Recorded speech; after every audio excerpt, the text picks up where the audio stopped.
Sulit na. Hello po guys, so nandito na naman po yung ating YouTube channel ko. So ang aralin naman po natin ngayon na subject ay araling panlipunan. So ayan po, so ito guys, so araling panlipunan. So ayan po, so ito pambansang punong rehiyon at saka pansariling pagkatutong modyo. So ayan po, so ito araling panlipunan, AP yan guys, AP. So ito pa rin ito yung pinag-aralan pa namin sa school. So ito guys, so ayan, araling panlipunan, baitan. Ikatlong baitang pala, kay letter G. Ayan, so ito guys, sasagutin natin. Ayan, sagutin natin guys.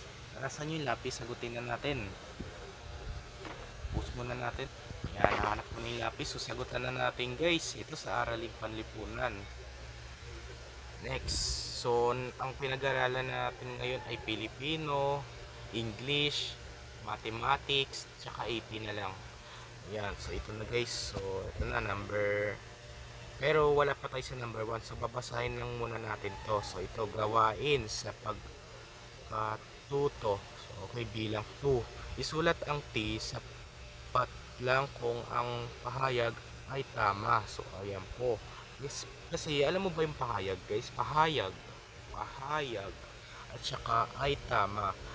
Lang at pa at kung mali. So ayan po, kung mali yung pahayag, kung tama ba yung pahayag guys. So okay, number 1 guys. Number 1, ang bawat rehiyon at mga sasakyan nito ay may kani-kaniyang kwento o kasaysayan ng pagkakabuo. So ayan po, mali ba o tama? Piliin natin guys sa dalawa. Dalawa naman din yan yung sagot dalawa lang. So pipiliin natin, mali ba yan o tama? So hindi, tama. So ayan po, tama. So ilagay natin, isusulat lang daw natin yung letra.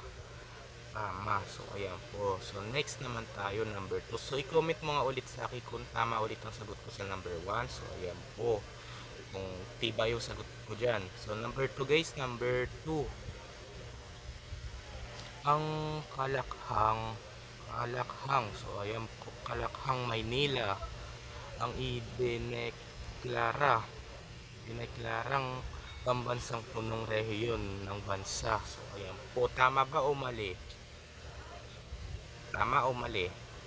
Mali. So ayan po, mali. Mali ba? Mali. Okay, so number 3. Number 3 guys, number 3. Naideklara ang pagkakabuo ng NCR sa panunungkulan ni dating Pangulo Corazon C. Aquino. Okay, tama ba o mali? Mali o tama? Tama. So ayan po, tama. Ilagay natin dito yung T. Okay, number 3 guys, number 3. T yung nasagot natin sa number 3. Number 4 na pala tayo, hindi pala number 3. Number 4. So ayan po, number 4 na tayo. Ang NCR ay binubuo ng iba't ibang lungsod at munisipalidad. Okay, mali ba o tama? Mali o tama? Tama pa rin. So ayan po, tama. Okay, number 5. Ang kasaysayan ng NCR ay nagsimula sa panahon ng pagsakop ng mga dayuhan. So ayan po, dayuhan. So ang bagal natin magbasa. Tama ba o mali? Pili natin, tama o mali? Tama. So tama ba? Tama. Yan, tama. Yan, nasagot na natin guys. So isa lang talaga yung sinagot natin sa ibang subject guys, na na hindi ko kasi alam kung sa libro ba to o sa ano lang ba to, sa notebook lang, hindi natin alam.